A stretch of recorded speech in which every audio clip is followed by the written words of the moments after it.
ભાઈ આપણે ફલાણા ભાઈ નું ઘર ક્યાં આવ્યું? અચ્છા ફલાણા ભાઈ ના ઘરે કા? અરે એમના લુગડા છોકરા આમાં ઢીકણી છોકરીનું કરવાનું હતું. અરે એ તો મારો ભાઈબંધ જ છે. તમે ઓળખો હોય ને? સારી રીતે ઓળખું હું તો. કેવો છોકરો? તમે બેવો અહીંયા આવો કહું. તમે તમારી દીકરી માટે સરસ મજાનો છોકરો ગોઈતો હેલો. એને બીજી કઈ ખરાબ ટેવ નથી ને આડી અવડી કઈ? અરે કઈ ખરાબ ટેવ નહીં ભલામણ. ખાલી એક મીઠી ઓપારીનું વ્યસન છે. અને મીઠી ઓપારી ક્યારે ખાય? જ્યારે એ સોડા લેવા જાય ત્યારે.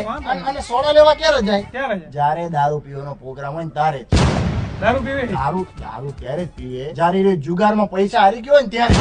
જુગાર રમે છે ને? અરે જુગાર ક્યારે રમે? પૈસા ના હોય ને ત્યારે જ જુગાર રમે. દેણું કરે ને બધું દેણું થઈ ગયું દેણું. દેણું કરે છે? હા એ દેણું કરે પણ ભરી દે. એક કે એવું ગામ એને બાકી નથી રાખ્યું જેમાં એને હાથ ફેરવા ન કર્યો. દરેક શેરીનો માર ખાતો હોય. ચોરી કરવાની ટેવ રહીને બચાવે થોડી. ચોરી કરે હા, છે? ક્યારેક ચોરી કરવી પડે દેણું ભરવા માટે. વચ્ચે ખાલી હાથની નસ કાપી નાખી.